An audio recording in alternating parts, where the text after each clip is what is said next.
Hello, friend.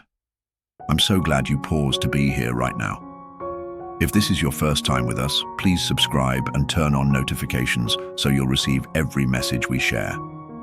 Before we go any further, I want you to do one simple thing. Type "I receive" in the comments as a declaration. Say it now. Put those words down as a seed. Speak them out loud if you can. This is a small, powerful act that aligns your heart with what God is preparing to do. I'm speaking to you directly as one person to another because God is personal and particular about your story. He knows the private prayers you've poured out and the nights you thought no one saw. This word is for you. God says you will be moving into the life you've prayed for.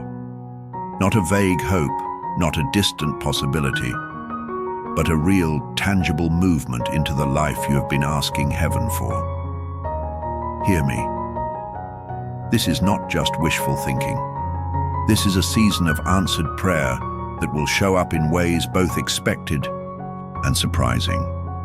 You have prayed for stability, for meaningful work, for finances that allow you to breathe, for relationships that are healthy and whole, for doors that open so you can serve others well. God is answering those prayers, but He is also reordering things inside you so that when the life arrives, you will steward it well. The movement you're about to enter is not simply about changing your address or your job title. It's about moving into a life built on the prayers you've already prayed. A life that reflects spiritual growth, responsibility, and an expanded capacity to bless others. Divine timing has been at work. There is a season for every purpose under heaven. And God has been arranging circumstances, refining character, and aligning your steps so that this move will be sustainable and fruitful. You may have felt slowed down or delayed, but those delays were not random. They were God's pruning process. Ecclesiastes 3:1 reminds us that for everything there is a season and a time for every matter under heaven. The waiting was preparation, a fitting of the vessel for what is to come. Trust that the timing is precise, even if it does not always make sense to your human clock. Part of what makes this movement real is the spiritual preparation you have undergone. You have been tested in hidden places, shaped by small obediences that seemed insignificant at the time. The early morning prayers, the moments you chose mercy over offense, the times you refused to take shortcuts. Those small acts of faith have rearranged your spirit. They have taught you humility, patience, and a dependence on God rather than on your own strength. Proverbs 3:5-6 calls us to trust the Lord with all our hearts. These seasons of trust have carved out space in your life for God to direct your paths in ways you neither hoped nor imagined. This new life will also heal old wounds. Maybe you grew up believing that blessing means compromise or that prosperity brings pride and ruin. Perhaps scarcity taught you to hold tightly to everything and to fear sharing. God is rewriting that story. When He brings you into the life you prayed for, part of its purpose will be to teach you how to receive graciously and to give freely. Your past pains around provision will be transformed into wisdom and compassion. Psalm 37:4 says, "Delight yourself in the Lord, and He will give you the desires of your heart." That delight changes how you receive what comes. Expect practical confirmations along the way. God often uses small, repeat signals to confirm a larger movement. You might hear the same phrase in prayer and in a sermon, or see a scripture repeatedly, or have a song that keeps showing up. Keep a journal of confirmations. Write down the dates and the little signs. Jeremiah 29:11 is true. God knows the plans He has for you. Plans to prosper and not to harm. Plans to give you a future filled with hope. These confirmations will be proof later when you tell the story of God's faithfulness to others. This move is also about alignment with a larger mission. The life you're moving into is not meant only for your comfort.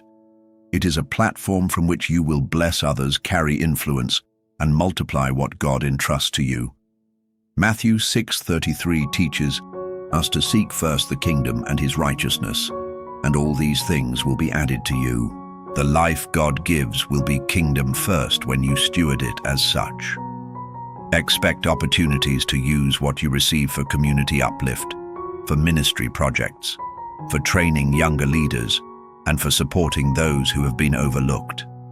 There will be spiritual opposition, because increase and multiplication always attract resistance. You may face delays, misunderstandings, or attacks meant to make you doubt. The enemy hates legacy because it threatens his temporary hold on suffering and limitation. But God's protection is real. Psalm 91 is a strong place to stand. Declare it over your life. Be alert to schemes that try to steer you away from integrity or that make you choose comfort over calling. Proverbs 18:12 warns that pride precedes fall. Guard your heart with humility and keep your ear tuned to correction. Preemptive gratitude is a powerful posture in this season. Begin thanking God now for the life you've prayed for, even before you see every detail. Worship before the full answer arrives. That is faith. Philippians 4:6 tells us to present our requests to God with thanksgiving. This act of gratitude aligns you with God's timing and opens your hands to receive without fear. Speak specific gratitude out loud. Thank God for the house, for the job, for the people he will bring, and for the ability to steward these things wisely. This movement also invites practical shifts in how you manage resources. Stewardship will become central. You will be called to systems of accountability, wise financial counsel, and transparent agreements where needed. When blessings come, invite trusted advisors, legal counsel, and spiritual mentors into the process. Wise administration protects blessing. Proverbs 21:5 reminds us that the plans of the diligent lead surely to abundance. Diligence and wisdom will help your new life stand the test of time. There is a generational dimension to this promise. The life you are entering will not only affect you, it will change the spiritual and material landscape of your family for years to come. Patterns of lack can be broken, and patterns of blessing can become the heritage of future generations. Proverbs 13:22 speaks of leaving an inheritance for children's children. Your faithfulness in this season will ripple forward. Think beyond immediate needs to legacy.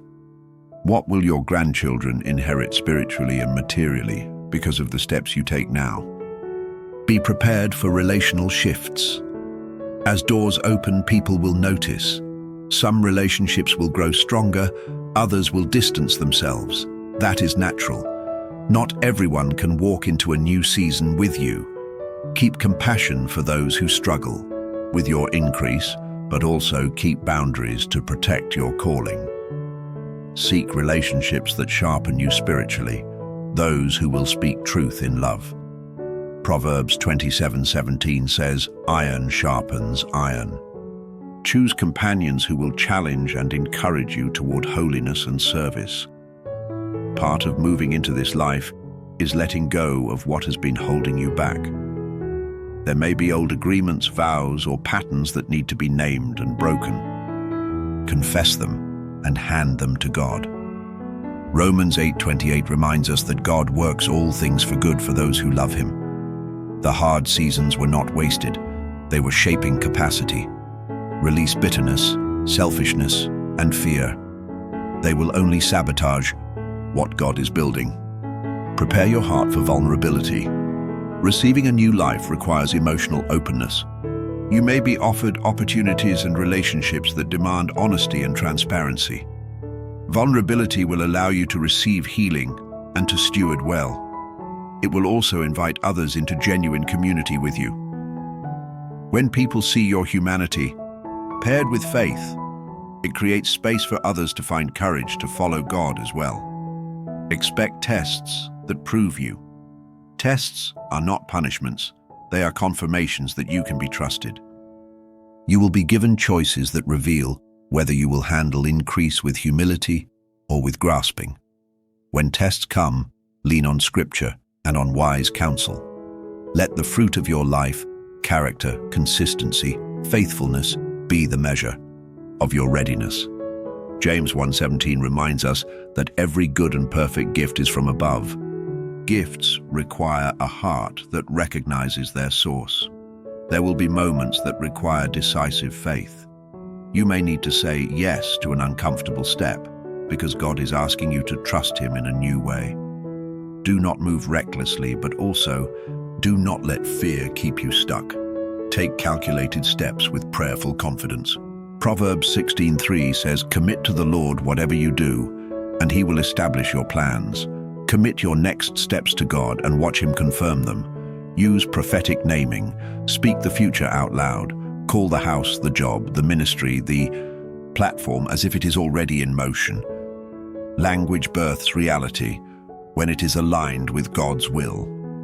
Say things like, "I am moving into the place God has prepared for me," or "God is opening doors for me to steward resources for His kingdom."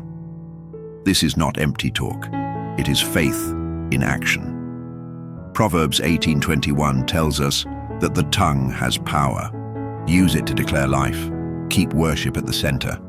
As doors open, let gratitude and worship shape your response. Never let provision dull your dependence. Celebrate publicly so others can see God's faithfulness, and give testimony that magnifies God rather than yourself. Testimony invites multiplication. When you tell what God has done, you create a pathway for others to expect His goodness.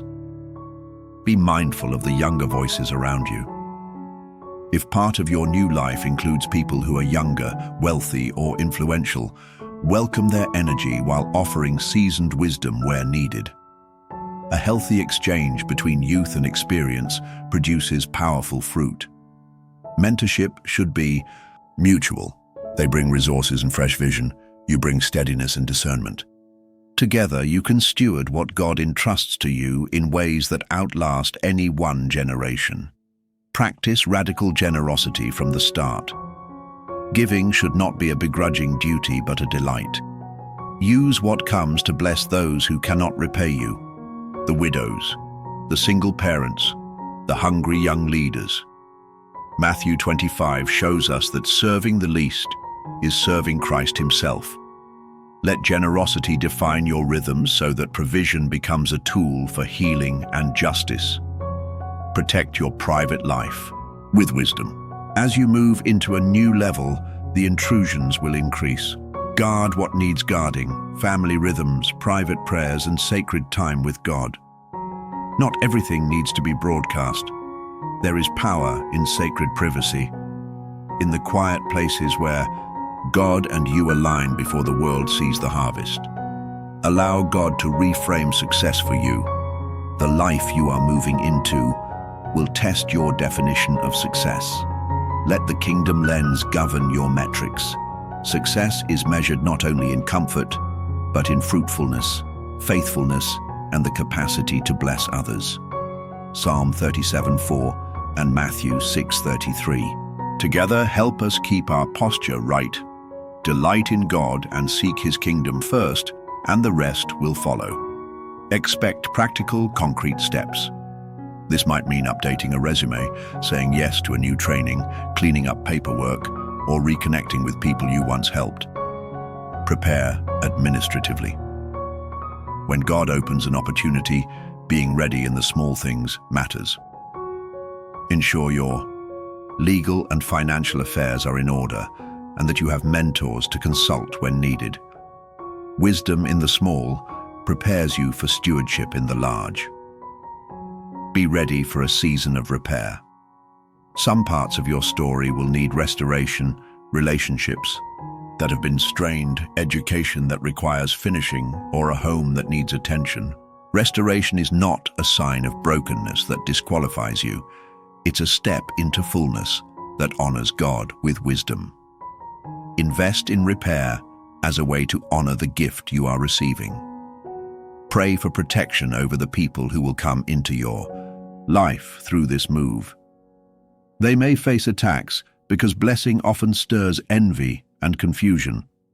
Pray for their hearts to be guarded and for them to find wise counsel. When you protect the character of those around you, you protect the mission you will carry together. Keep a testimony journal. Write down what you are praying for, what you hear, and what unfolds. Date confirmations. This journal will be a powerful tool of encouragement when seasons are hard, and it will help you to give clear testimony of God's faithfulness later. Documenting God's answers cultivates faith and multiplies hope. Remember to teach others what you learn. Your journey will become a classroom for people behind you.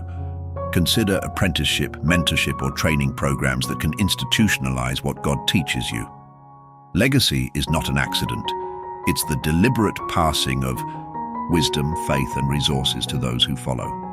Stand on Scripture as your foundation. Let these verses be your anchors.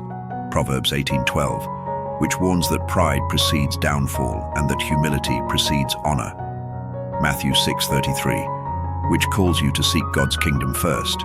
Isaiah 43:19, which speaks of God doing a new thing and making a way in the wilderness. Jeremiah 29:11, declaring God's good plans for you. Psalm 37:4, about delighting in the Lord and receiving the desires of your heart. Ecclesiastes 3:1, about seasons and timing. Romans 8:28, about God working all things for good. Proverbs 3:5-6, about trusting God to direct your paths. Philippians 4:19, about God meeting your needs according to his riches. And James 1:17, that every good gift is from above. Meditate on these scriptures and use them as the scaffolding for your faith. Be willing to be stretched. Growth often accompanies blessing. You will be asked to expand your thinking, your capacity for mercy, and your organizational skills. Stretching is uncomfortable, but it produces maturity. When God expands your territory, he expands your responsibilities. Receive the stretch as evidence of growth rather than as a burden. Prepare for seasons of quiet after public celebration. After God opens doors and people applaud, there will be private seasons of work and refinement. Don't mistake applause for completion. The deeper work is often unseen and requires persistence. Stay faithful in the small daily tasks. They sustain the big accomplishments. Cultivate a daily life of prayer and scripture. As your life changes, make sure your daily rhythms remain anchored. Build practices that will keep you humble. Morning prayer, scripture meditation, weekly fasting when led, and regular accountability with trusted friends. Spiritual rhythms will be your compass in new terrain. When you meet people who can shift your story, listen more than you speak at first. Learn their hearts and test their motives. Character will reveal itself over time. Ask questions that uncover values and visions, not just plans. Ask, who do you follow? What are you building for? These questions help you see whether their goals align with kingdom purposes. Teach your household to expect blessing with humility. If you have family, prepare them spiritually and practically. Share vision, set shared goals, and build a culture of generosity at home. Legacy starts in the family. When everyone in your household knows the purpose of the blessing, you steward it together. Be ready to reintroduce yourself to your calling. Sometimes God's new life includes a renewed sense of purpose. You may find old gifts reactivated or new ones surfacing. Pay attention to what wakes up in you. Invest in training and mentorship to sharpen those gifts. The life you prayed for will require faithful use of what God has given you. Expect to be surprised.